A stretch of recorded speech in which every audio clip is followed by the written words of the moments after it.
거기서 다윗이 이렇게 절규했습니다. 내 하나님이여, 내 하나님이여, 어찌하여 나를 버리셨나이까? 어찌 나를 멀리하여 돕지 아니하시며 내 신음소리를 듣지 아니하시나이까? 이렇게 외쳤습니다. 시편 22편은 다윗이 왕위에 오르기 전에 사울로부터 온갖 순환과 핍박과 협박을 당하면서 가졌던 자신의 절망과 비통한 심정을 기록한 글입니다. 거기서 다윗은 내 하나님이여, 내 하나님이여, 어찌하여 나를 버리셨나이까? 어찌 나를 돕지 아니하시며 내 신음소리를 듣지 아니하십니까? 이렇게 애절하게 부르짖고 있습니다. 여기서 내 하나님이여, 내 하나님이여, 어찌 나를 버리셨나이까? 라고 하는 절규는 주님께서 십자가상에서 외치셨던 엘리 엘리 라마 사박다니와 똑같은 외침입니다. 십자가에 달리신 주님처럼 다윗이 하나님께 절규하고 있는 것입니다. 지금 다윗이 당하고 있는 고난이, 사울 왕으로부터 받고 있는 고통의 크기가 절규하지 않고서는 견딜 수 없을 정도로 극심하다라고 하는 것을 보여주는 것입니다. 그러면 그런 고난이 다윗만의 것이었겠습니까? 그렇지 않습니다. 다윗만 그런 고난의 세월을 보낸 것이 아닙니다. 성경에 보면, 성경에 나오는 거의 모든 사람들이 고난의 세월을 보내야만 했던 것을 우리는 잘 알고 있습니다. 그리고 그런 현실은 과거 성경 속의 인물들에게만 국한되는 것도 아닙니다. 얼마 전 세월호에 탑승했다가 차가운 바닷속에서 생명을 잃은 수많은 사람들, 특히나 나쁜 어른들의 말을 믿고 물이 차들어오는 선실에서 꼼짝도 안 하고 있다가 죽음을 맞은 생떼 같은 젊은이들도 그렇습니다. 그들은 다른 이들의 범죄로 인한 희생양입니다. 나쁜 어른들의 범죄로 인해서 당하지 않아도 되는 안타까운 죽음을 맞이한 것입니다. 배가 물에 잠기는 순간에 교회에 다니는 친구들끼리 함께 모여 기도했다고 했습니다. 살려달라고 열심히 기도했을 것입니다. 그들도 혹시 마지막에는 이렇게 외치지 않았겠습니까? 나의 하나님, 나의 하나님, 어찌하여 저희를 버리시나이까? 그들만도 아닙니다. 우리는 편안하게 예배를 드리고 있지만 지금 이 순간에도 세상 곳곳에서 수없이 많은 사람들이 고통을 겪고 있고 고난을 당하고 있고 심지어는 귀한 목숨을 잃고 있습니다. 이렇듯 사람들은 살아가면서 수많은 고난을 경험하게 되는 것입니다. 다른 사람들의 범죄로 인한 억울하게 당하는 고난도 있고, 내 욕심과 내 집착이 만들어내는 고난도 있고, 도무지 의미를 발견할 수 없는 고난도 있습니다. 애매한 고난도 있고 어처구니없이 당하게 되는 고난도 있습니다. 고난의 종류만 해도 헤아릴 수 없을 정도로 많이 있습니다. 중요한 사실은 고난의 종류가 많다는 것이 아니라 어느 누구도 고난이라고 하는 인생의 파도를 비켜갈 수 없다는 점입니다. 그래서 사람들은 인생을 정의할 때 눈물이라고 정의하는 것 같습니다. 한 시인은 백두산의 그 천지를 보고, 그 아름다운 모습의 천지를 보고 아름답다라고 말하기 전에 이 산도 이렇게 큰 눈물샘을 가지고 있구나, 그렇게 표현했습니다. 인생은 눈물이라는 것입니다. 인생은 산다는 것은 속으로 조용히 울고 있는 것이라고 표현합니다. 물론 그것이 인생의 전부는 아닙니다. 하지만 적어도 인생의 한 단면인 것만은 분명한 것입니다. 그래서 우리 믿는 이들은 우리가 걸어가는 인생길을 순례의 길이라고 표현하는 것입니다. 이 땅의 것에 연연하지 않고 본향을 찾아 걸어가는 순례의 길이라는 것입니다. 오직 믿음으로 하나님을 찾아가는 순례의 길이라는 것입니다. 우리는 본향을 찾아가는 순례자들이고 우리의 인생길은 순례의 길입니다. 그 부분에 있어서 흔들림이 없기를 바랍니다. 오늘은 순례의 길에 대해서 생각해 보려고 합니다. 시편 84편의 무명의 시인의 글 속에서 이 땅에 순례자로 살아가는 우리가 어떤 마음으로 어떤 자세로 살아야 하는지를 찾아보려고 합니다. 오늘 이 시편 84편의 무명의 시인은 순례자의 걸어가야 할 길을 세 가지로 말씀하고 있습니다. 첫째로 순례자의 길은 하나님만 사모하며 걸어가는 길입니다. 하나님을 사모하며 걸어가는 길입니다. 내 영혼이 여호와의 궁정을 사모하여 쇠약하며 2절에서 시인은 그렇게 고백했습니다. 지금 순례의 길을 걷고 있는 이 시인은 하나님의 궁정을 너무나 사모해서 내 몸이 쇠약해질 지경이 되었다고 고백하고 있습니다. 여호와의 궁정이라는 말은 여호와의 궁전 뜰을 말합니다. 그렇지만 단지 건물이나 장소를 지칭하는 것은 아닙니다. 하나님의 사랑과 자비와 은총과 도움과 보호와 축복 등의 하나님께서 허락하시는 하나님의 은혜를 말하고 있습니다. 그런 의미에서 지금 이 시인은 인생이라고 하는 순례의 길을 걸어가는 동안 자신은 오직 하나님만 사모하고 하나님의 은혜만을 사모한다고 고백하고 있는 것입니다. 초대교회 그리스도인들은 자기가 하나님의 백성이라는 표시로 다음 두 가지를 사용했습니다. 하나는 물고기입니다. 여러분 잘 아시고 그 물고기는 무슨 의미가 있습니까? 나는 하나님의 아들 예수님을 그리스도로 구주로 믿는 사람들입니다 라는 뜻을 담고 있습니다. 또 하나는 사슴입니다. 그것은 나는 오직 하나님만을 사모하며 사는 사람입니다 라는 뜻을 담고 있습니다. 이처럼 그리스도인은 하나님 없이는 살 수 없음을 고백하며 오직 하나님만을 사모하며 사는 사람들입니다. 하나님 없이 부귀와 영광을 누리는 사람들이 아니라 비록 고난과 눈물이 있는 삶을 산다고 해도 그 안에서 역사하시는 섭리하시는 하나님을 믿고 그 하나님을 사모하는 사람들이라는 말씀입니다. 그런 면에서 순례자인 우리들의 모습은 어떻습니까? 본향을 향해 가는 순례자라고 우리가 고백하고 찬양하며 사는 사람들인데 오늘 우리들은 정말 하나님만 바라고 하나님만 사모하는 그런 삶을 살고 있습니다. 누가복음 16장 13절에서 주님께서 아주 이렇게 단정해서 말씀하신 것이 있습니다. 너희가 하나님과 재물을 겸하여 섬길 수 없다. 참 어려운 부분입니다. 아픈 말씀입니다. 너희가 하나님과 재물을 겸하여 섬길 수 없다. 하인이 두 주인을 동시에 똑같은 정성과 사랑으로 섬길 수 없는 것처럼 사람도 하나님과 재물을 똑같이 동시에 섬길 수 없다라는 것입니다. 그렇게 말씀했더니 당시 종교 지도자였던 바리새인들은 그 말씀을 듣고 웃었습니다. 비웃었습니다. 그들은 둘 다 섬길 수 있다고 생각했나 봅니다. 그러나 사실은 그들은 돈을 더 사랑하는 사람들이었습니다.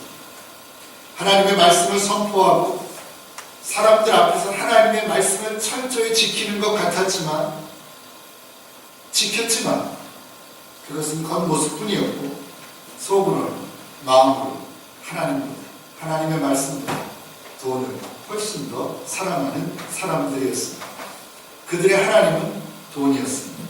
그런 까닭에 그들은 하나님을 믿는 사람들이 아니었습니다. 그들은 하나님을 사모하는 사람들이 아니었습니다. 한 가지 예를 들어 말씀드린 것이지만 오늘 우리가 너무나 사랑하고 너무나 사모하는 것들이 하나님이 아니라 이 세상의 것들은 아닌지,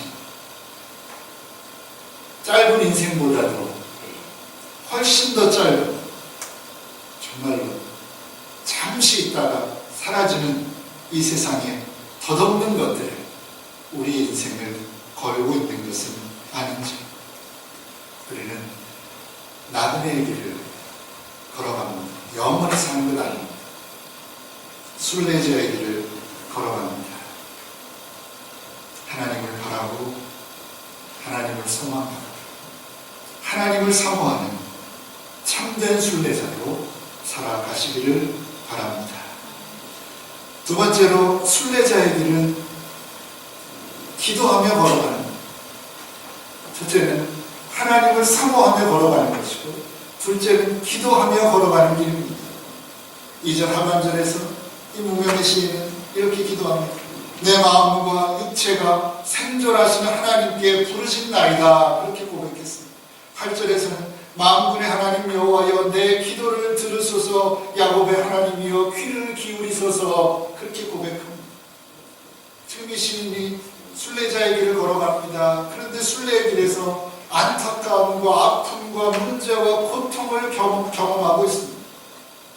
그는 이 길이 너무 힘들고 고통스러워서 눈물을 흘리면서 나아가고 있습니다. 아픔의 순간이고 고통의 순간입니다. 그런데 그때 이 시인은 무엇라고 고백합니까? 무엇을 하고 있습니까? 하나님께 나아가 무릎을 꿇고 있습니다. 하나님께 나아가 부르짖고 있습니다. 그는 기도했습니다. 다른 것 하지 않고 기도했습니다. 이처럼 순례자는 고통의 순간에도, 절망의 순간에도, 아픔의 순간에도 하나님께 나아가 기도하는 사람입니다. 우리는 때로는 아주 쉽게 자기 자신을 향하여 마침표를 찍어버립니다. 여러분도 혹시 그런 분 중에 하나가 아니죠? 여러분의 인생에 대해서, 여러분의 신앙생활에 대해서 이미 끝났다고 마침표를 찍어버리신 분은 없는지, 이제 안 되는가 보다, 내 기도는 안 들어주시는구나, 내 문제는 해결이 안 되는구나, 이 문제 어쩔 수 없구나, 불가능한 일이다, 다 끝났다, 이렇게 단정하고 너무 쉽게 마침표를 찍어버립니다.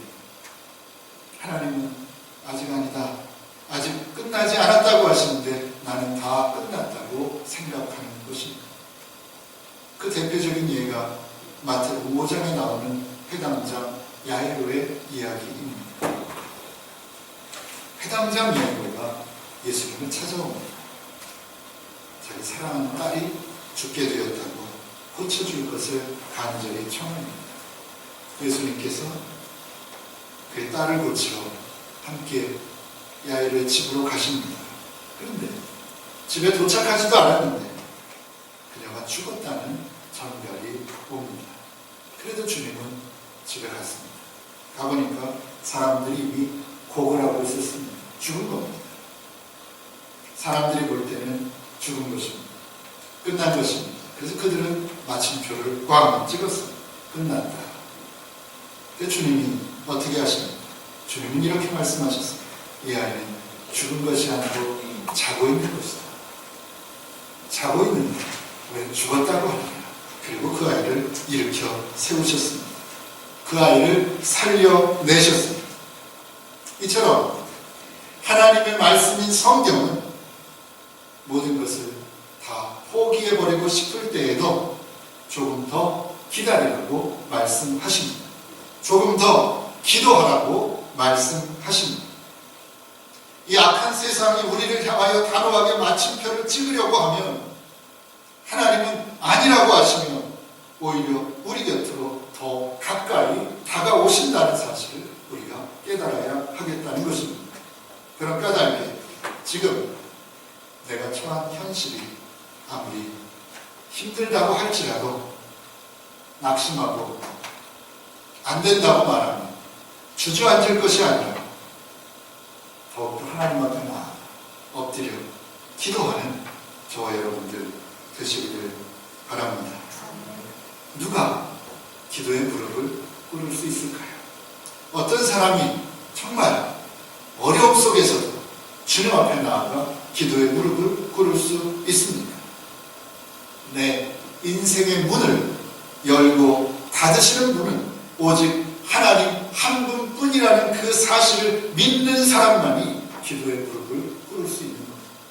왜 기도하지 않습니까? 왜 기도하지 못합니까? 믿지 못하기 때문입니다. 내 인생의 문을 열을 수도 있고 닫을 수도 있고 그 모든 것을 주장하는 분이 하나님 한 분뿐이라는 사실을 신뢰하는 사람은 어떤 형편 속에서도 하나님께 나아가 기도할 수 있는 것입니다.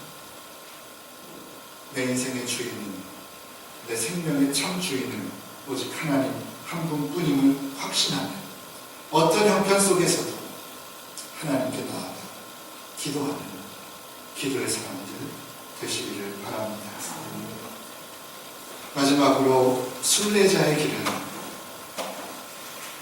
주님을 찬송하며 걸어가는 길입니다. 주님을 찬송하며 걸어가는 길입니다. 첫 번째는 뭐죠? 하나님을 사모하며 걸어가는 그 말은 순례자는 세상 쳐다보고 가는 거 아니라는 얘기입니다.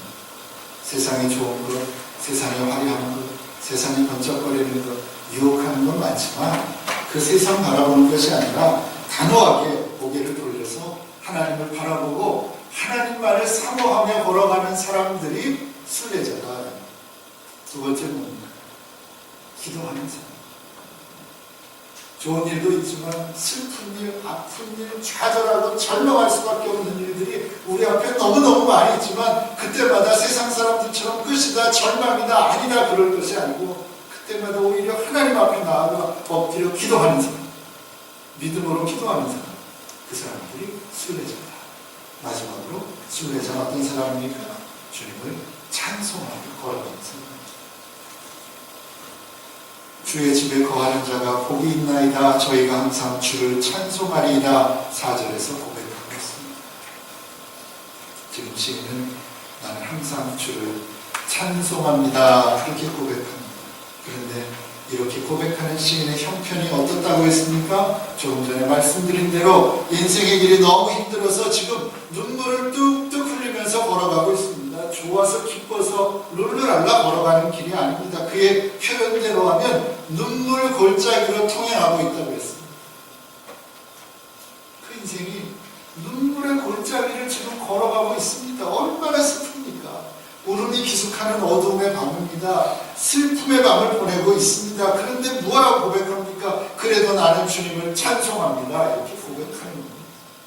좋아서 좋다고 말하는 걸 누가 못하겠습니까? 좋아서 찬송하는 걸 누가 못하겠습니까? 좋은데도 찬송하지 못하는 사람은 이상한 사람입니다. 성경이 찬송하라고 합니다. 언제? 어두운 밤에도, 슬픔의 밤에도, 눈물의 밤에도 하나님을 찬송하라 그렇게 말씀합니다. 그런데 정말로 어둠의 밤에도, 눈물이 기숙하는 밤에도, 고난의 밤에도 하나님을 찬송하는 사람, 그 사람이 순례자다.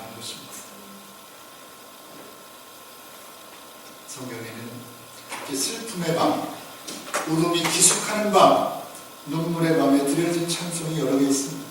그 중에서 고전에 속하는 것이 하박국 선지자의 노래이고 고백입니다. 하박국 3장 16절에서 그는 이렇게 말합니다. 내가 들었으므로 내 창자가 흔들렸고 그 목소리로 인하여 내 입술이 떨렸도다. 그랬습니다. 남의 얘기 같으니까 우리는 그런가 보다 합니다. 그러나 내 얘기라고 생각하면 우리 깜짝 놀랍니다. 내 창자가 속에서 흔들린다는 느낌이 있으면 여러분 어떻게 하겠습니까? 나 죽었구나 하고 아마 이머전시로 뛰어갔을 겁니다. 그런 상황입니다. 내 창자가 흔들립니다. 내 입술이 부들부들 떨립니다. 그렇게 두렵습니다. 실제로 왜 이랬느냐? 전쟁 때문입니다. 이스라엘이 침공을 당하고 좀 망하게 될 것이라고 하는 그 소식을 듣고 선지자로서 그 하나님의 뜻을 깨닫고 불안과 공포에 떠는 밤을 맞이한 것입니다. 창자가 흔들렸습니다. 두려워서 내 입술이 떨렸습니다. 그리고 17절에서는 전쟁으로 일어날 경제적 파탄을 이야기하고 있습니다. 비록 무화과 나무가 무성치 못하며 포도나무에 열매가 없으며 감람나무에 소출이 없으며 밭에 식물이 없으며 우리의 양이 없으며 외양간에 소가 없을지라도 그랬습니다. 그래서 우리는 주로 기쁜 찬양으로 부릅니다. 그러나 사실 이 말씀이 쓰여질 때는 기쁜 찬양을 부를 그런 분위기가 아닙니다. 전쟁으로 인해 이스라엘을 망하고 우리는 아무것도 없이 된다는 겁니다. 무화과나무도 없을 것이고 포도나무에 열매도 없고 감람나무에 수출도 없고 밭에 식물이 없고 우리의 양도 없고 외양간에 소가 없는 그런 비참한 지경이 다가올 것을 지금 예상하고 있는 것입니다. 이것은 전쟁과 함께 경제적인 파국도 함께 찾아왔다. 먹을 것도 없는 아주 비참한 지경이 될 것을 이야기하고 있습니다. 그러니까 이건 무엇입니까? 밤입니다. 밤중 중에 진짜 깜깜한 밤중이라고 하는 것입니다. 하박국은 지금 그런 상황에 처했습니다. 하박국 선지자가 어떻게 합니까? 거기서도 하나님을 찬양합니다. 어두운 밤인데, 슬픔의 밤인데, 정말 울음이 기숙하는 밤인데 하박국 선지자는 하나님을 찬양합니다. 계속해서 18절에서 이렇게 말씀합니다. 나는 여호와를 인하여 즐거워하며 나의 구원의 하나님을 인하여 기뻐하리로다. 그렇게 찬양합니다. 어떤데? 무화과나무가 무성치 못합니다. 포도나무의 열매가 하나도 없네요. 감람나무에 소출이 없고 밭에 있어야 될 식물이 하나도 없고 우리의 양이 하나도 없고 외양간에 소가 하나도 없는데 어떻게 한다고요? 나는 여호와를 인하여 즐거워하고 나의 구원의 하나님을 인하여 기뻐하리로다. 이렇게 고백하고 있습니다. 이게 순례자의 고백입니다. 하박국 선지자는 모든 것이 다 없어져도 내가 거지가 되어도 하나님 한 분으로 나를 만족합니다. 이렇게 고백하고 있습니다. 사망의 음침한 골짜기를 걸어가도 하나님만 나와 함께 동행하시면 나는 즐거워할 수 있고 전쟁과 기근이 온다 할지라도 하나님 한 분만으로 나는 만족합니다 라고 고백하며 그 하나님을 찬양하고 있습니다. 내 손에 준 것이 아무것도 없는 슬픈 현실이지만 마치 천하를 다 얻은 것처럼 하나님 한 분만으로 만족하는 밤의 노래를 부를 수 있는 사람이 참된 그리스도인이요 참된 순례자라는 말씀입니다. 날마다 사람들 볼 때마다 선물을 달라 기대하고 요구하고 칭얼대는 어린아이의 신앙이기보다는 슬픔의 밤에도 울음이 기숙하는 밤에도 하나님을 찬양하는 성숙한 믿음의 사람들 되시기를 바랍니다. 인생을 걷다 보면 우리가 기대하는 푸른 초원은 나오지 않고 눈물의 골짜기만 나오게 됩니다. 그런가 하면 모래바람이 있는 막막한 사막을 지나게 되고 때로는 풍랑이 있는 무서운 바닷길을 항해하게 됩니다. 다시 말씀드리지만 그것이 인생입니다. 피할 수 없는 인생인 것입니다. 문제는 그것이 인생인데 그 인생길을 그리스도인으로서 순례자로서 어떻게 걸어가느냐 그것이 문제입니다. 오늘 본문에서는 순례자로서 그리스도인으로서 이렇게 걸어가야 된다라고 하는 답을 우리에게 주고 있는 것입니다. 어떻게 걸어가라고 합니다. 하나님만을 사모하며 어떤 형편 속에 있든지 하나님께 나아가 기도하며 끝내는 합력하여 선을 이루신 하나님을 찬양하는 그런 삶을 살아가라는 것입니다. 여러분들이 그런 사람들 되시기를 바랍니다. 하나님만을 사모하고 하나님께 나아가 기도하고 슬픔의 밤에도 믿음으로 하나님을 찬양하는 여러분들 되시기를 바랍니다. 우리 모두는 나는 하나님을 찾아가는 순례의 길을 걸어가고 있는 순례자라고 하는 사실을 잊지 마시기 바랍니다. 나는 세상 사람들이 아닙니다. 세상 사람과 다릅니다. 나는 구별된 사람입니다. 나는 순례자입니다. 나는 목적지가 다릅니다. 잊지 마시기 바랍니다. 힘든 순례의 길, 어디까지 왔는지 모르겠습니다. 얼마만큼 더 가야 할지도 모르겠습니다. 힘든 순례의 길을 우리가 걸어갑니다. 인내하며 또 인내하며 끝까지 믿음으로 잘 걸어서 끝내 본향에 도달할 수 있는, 본향에 들어갈 수 있는 여러 성도님들 되시기를 우리 주님의 이름으로 축원합니다.